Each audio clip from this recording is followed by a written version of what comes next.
Bapak Ibu dan Sobat terkasih, ada yang pernah mengendarai kendaraan jenis skuter atau Vespa, bajai? Pernah? Itu kalau mogok atau kebanan rasanya gimana? Berat ya? Memang agak beda dengan motor-motor yang lain. Kalau mogok, kebanan itu masih bisa dituntun, tapi kalau jenis ini akan menjadi tidak mudah. Meskipun kita tahu jenis motor ini adalah motor yang bandel, tetapi pengalaman juga terjadi dalam diri saya ketika saya menggunakan kendaraan jenis ini di satu paroki dan akhirnya mogok di jalan, maksudnya di perjalanan. Rumus yang paling gampang itu adalah membersihkan busi. Bersihkan busi, diduduki pakai jarum dan sebagainya, lalu cuci pakai bensin, diamplas, sudah.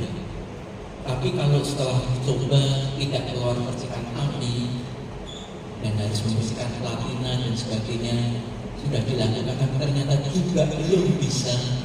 Kalau apa yang dilakukan, saya nggak tahu. Tapi yang terjadi ya hanya menunggu pertolongan. Nah, saya pun sama. Ketika masih awal-awal di satu paroki dan kendaraannya itu, saya membayangkan untuk kembali ke paroki jauh, nuntun juga jauh, cari bengkel belum tahu di mana bengkel yang terdekat. Lalu akhirnya setengah putus asa, sambil memohon berdoa, apa yang terjadi? Datang Vespa yang sudah kuno juga datang mendekati saya. Dia nyalami, Bapak ikut grup Vespa ya? Saya bilang, ya tidak, tapi mandi kendaraan saya. Lalu dia mencoba untuk meminta pertolongan, dan kemudian dia melakukan ini dan itu, dan motor starter bisa hidup. Dalam hati saya, ini malaikat saya. Para Bapak Ibu dan Saudara terkasih, ini hal yang kecil sepele, tapi memang dalam kehidupan ini banyak hal terjadi.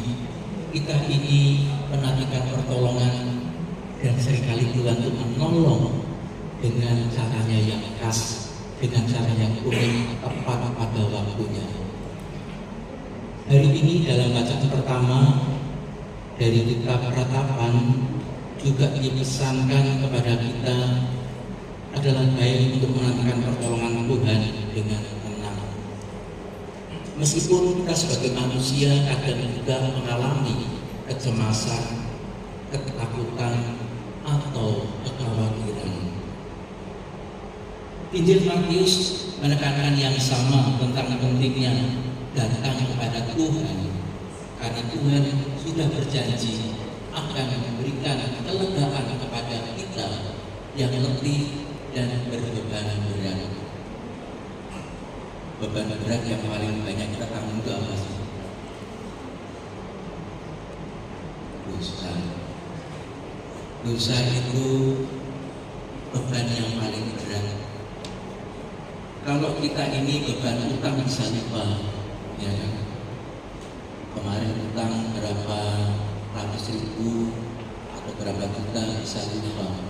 Tapi utang atau beban dosa kadang menghantui kita sampai lama. Saya sendiri mengalami sebagai imam beberapa kali umat datang. Meskipun dia sudah mengatakan Romo, saya sudah pernah mengaku dosa soal ini, tetapi rasanya masih berat dan menanggung dosa itu. Saya bisa memaklumi bahwa memang beban dosa itu kadang-kadang tidak mudah dilupakan. Maka sekarang ini ada yang namanya indulgensi dalam tahun jubileum. Karena kita memang sudah pernah mengaku dosa, tapi kita masih terbebani dengan dosa itu.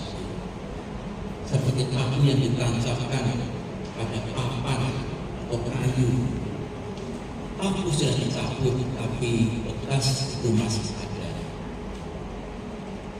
Kalau suami pernah jatuh pada perselingkuhan, istri pun sudah mengampuni, tapi jangan lupa kadang-kadang itu masih teringat dengan pasangannya.